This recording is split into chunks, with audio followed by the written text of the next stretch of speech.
یسألونک ماذا احل لہم، اے محبوب آپ سے پوچھتے ہیں ان کے لیے کیا حلال ہوا۔ قل احل لکم الطیبات، آپ فرما دیجئے کہ حلال کی گئیں تمہارے لیے پاک چیزیں۔ وما علمتم من الجوارح مکلبین، اور جو شکاری جانور تم نے سدا لیے انہیں شکار پر تم دوڑاتے ہو، تعلمونہن مما علمکم اللہ، جو علم تمہیں اللہ نے دیا اس میں سے انہیں سکھاتے ہو۔ فَكُلُوا مِمَّا أَمْسَكْنَ عَلَيْكُمْ، تو کھاؤ اس میں سے جو وہ مار کر تمہارے لیے رہنے دیں۔ وَاذْكُرُوا اسْمَ اللَّهِ عَلَيْهِ، اور اس پر اللہ کا نام لو۔ شرعی مسئلہ یہ ہے کہ جن کی حرمت قرآن، حدیث، اجماع اور قیاس سے ثابت نہیں وہ حلال طیب ہیں۔ طیبات وہ چیزیں ہیں جن کو عرب اور وہ لوگ جن کی فطرت درست ہے وہ پسند کرتے ہیں، اور خبیث وہ چیزیں ہیں جن سے اچھی طبیعت والے نفرت کرتے ہیں۔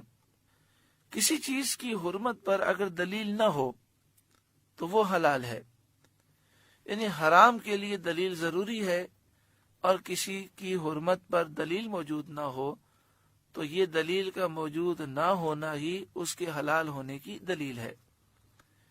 یہ آیت عدی بن حاتم اور زید بن محل کے حق میں نازل ہوئی، جن کا نام رسول کریم صلی اللہ علیہ وآلہ وسلم نے زید الخیر رکھا تھا۔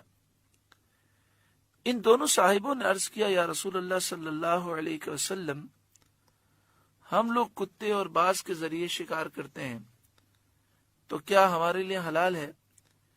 اس پر یہ آیت کریمہ نازل ہوئی، وما علمتم من الجوارح، جو شکاری جانور تم نے سدا لیے، یعنی جن کو تم نے ٹرین کر لیا، مکلبین، اس حال میں کہ تم انہیں شکار پر بھیجتے ہو، تعلمونہن مما علمکم اللہ، جو علم تمہیں اللہ نے دیا اس میں سے ان جانوروں کو سکھاتے ہو۔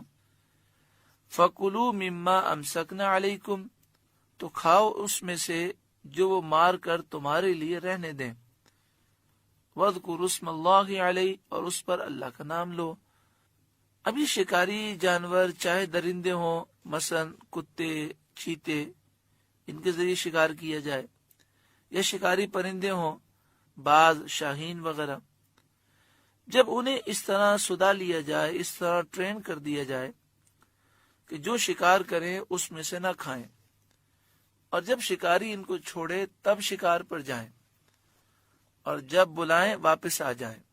لیکن تین چیزیں ہیں، ایک تو یہ کہ وہ اتنا ٹرین ہو، جب اسے شکار پر چھوڑے تو وہاں جا کر صرف شکار پر حملہ کرے، اس میں سے کھائے نہیں۔ دوسرا یہ کہ شکاری کی اجازت کے بغیر شکار پر نہ جائے، جب شکاری ان کو چھوڑے تو وہ شکار پر حملہ کریں۔ تیسری چیز کہ اگر راستے میں سے بھی اگر شکاری بلا لے تو جب شکاری واپس بلائے تو اتنے تربیت یافتہ ہوں کہ فوراً واپس آ جائے۔ یہ تینوں چیزیں پائی جائیں تو ایسے شکاری جانوروں کو معلم کہتے ہیں، ان کا شکار حلال ہے۔ اس آیت سے چند مسائل ثابت ہوئے، جس کا خلاصہ یہ ہے کہ جس شخص نے کتا یا کوئی شکاری جانور شکار پر چھوڑا تو اس کا شکار چند شرطوں سے حلال ہے۔ نمبر 1، شکاری جانور مسلمان کا ہو اور سکھایا ہوا ہو۔ اگر کافر کا ہوگا تو حلال نہیں ہوگا۔ اگر ہے مسلمان کا لیکن اس کی تربیت نہیں ہوئی اور جو شرائط بیان کی گئیں اس شرائط پہ پورا نہیں اترتا تو حلال نہیں ہوگا۔ نمبر 2، اس نے شکار کو زخم لگا کر مارا ہو، یعنی وہ اس پر اس طرح حملہ کرے کہ شکار پر زخم لگائے۔ نمبر 3، شکاری جانور بسم اللہ اللہ اکبر پڑھ کر چھوڑا گیا ہو۔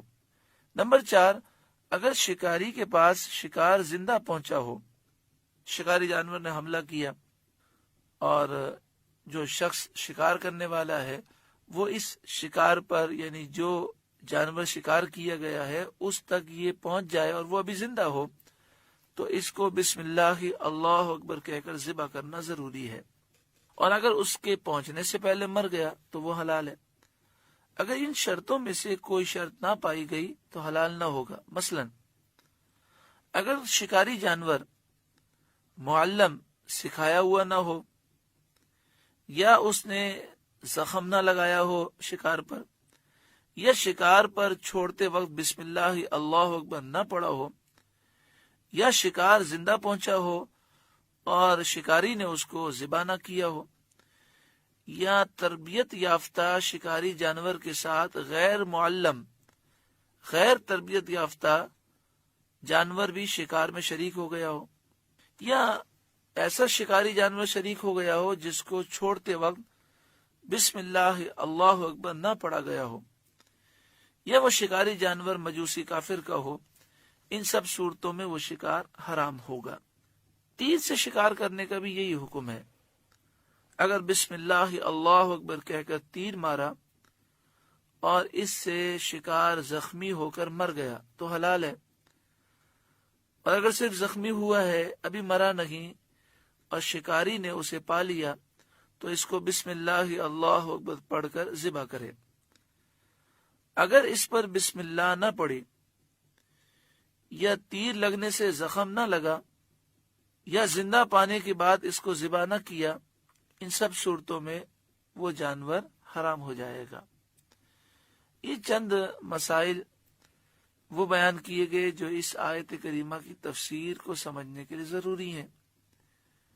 ہو سکتا ہے بہت سے مسئلے ہمارے بھائیوں اور بہنوں کو سمجھ نہ آئے ہوں، لیکن اتنا تو ضرور سمجھ گئے ہوں گے کہ تیر سے شکار کرنے کے اور شکاری جانور چھوڑ کر شکار کرنے کے چند مسائل ہیں۔ کوئی شخص یہ کام کرنا چاہتا ہو وہ کسی سنی صحیح العقیدہ مفتی سے رجوع کر کے سارے مسائل سمجھ لے۔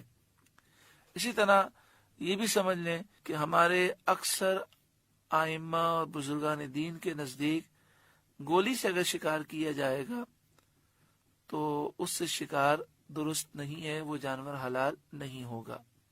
گولی سے یا پتھر سے یا ایسی چیز سے جس میں دھار نہ ہو، اور اگر صرف زخمی ہوا ہے ابھی مرا نہیں اور شکاری نے اسے پا لیا تو اس کو بسم اللہ اللہ اکبر پڑھ کر ذبح کرے۔